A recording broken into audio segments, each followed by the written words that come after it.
State of mankind. How much do you know? Excerpts from How the Spectre of Communism is Ruling Our World. 125.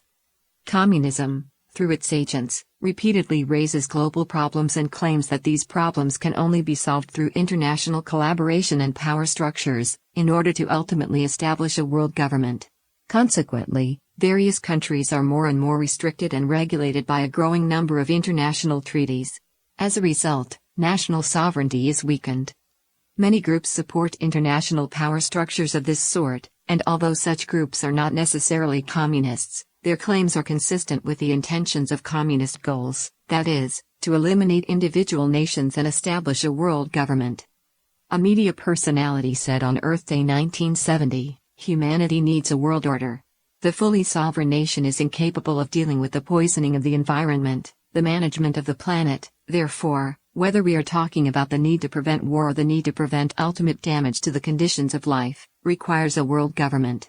The Humanist Manifesto II of 1973 also declared, "We have reached a turning point in human history where the best option is to transcend the limits of national sovereignty and to move toward the building of a world community. Thus we look to the development of a system of world law and a world order based upon transnational federal government."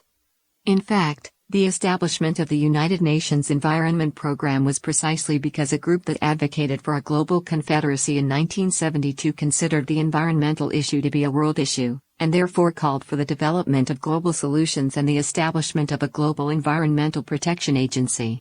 Its first director was Maurice Strong, a Canadian with strong socialist tendencies. At the United Nations Earth Summit in Rio de Janeiro in 1992, also known as the United Nations Conference on Environment and Development, 178 governments voted to adopt Agenda 21. This 800-page blueprint includes content on the environment, women's rights, medical care, and so on. An influential researcher from an environmental research institute and subsequently an official of the UN Environment Program said, "National sovereignty, the power of a country to control events within its territory, has lost much of its meaning in today's world, where borders are routinely breached by pollution, international trade, financial flows, and refugees. Nations are in effect ceding portions of their sovereignty to the international community, and beginning to create a new system of international environmental governance as a means of solving otherwise unmanageable problems." Superficially, these rationales for a world government seem great, but their true purpose is the promotion of communism to dominate the world.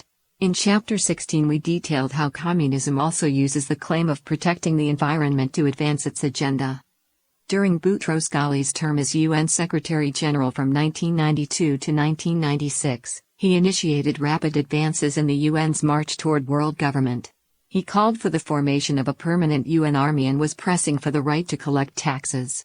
Due to opposition of the United States, Ghali wasn't able to serve a second term. Otherwise, the status of the United Nations now would be difficult to predict.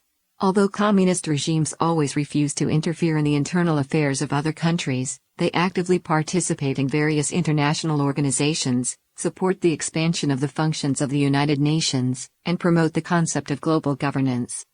In 2005, UN Secretary-General Kofi Annan said, "In the age of interdependence, global citizenship is a crucial pillar of progress."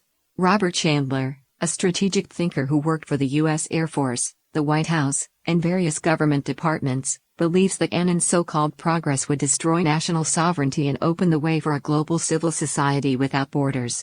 The UN's Teaching Toward a Culture of Peace program is actually organized and guided by ultra-leftists, which Chandler believes are intent on destroying the sovereignty of the nation and creating a totalitarian world government without borders. The book The Naked Communist, published in 1958, which exposed communism, listed the 45 goals of communists, one of which was, promote the UN as the only hope for mankind. If its charter is rewritten, demand that it be set up as a one-world government with its own independent armed forces. Many realize that the establishment of a world government cannot be achieved in the short term, so communists and globalists use various issues to establish international institutions in various fields, then promote the unity of these institutions, and continue to advocate for dependence on the United Nations, with the ultimate purpose of establishing a world government.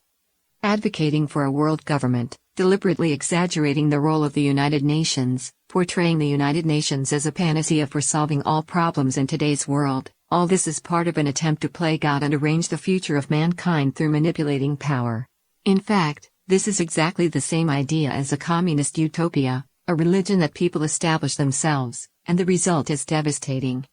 From Chapter 17, Globalization, Communism at its Core.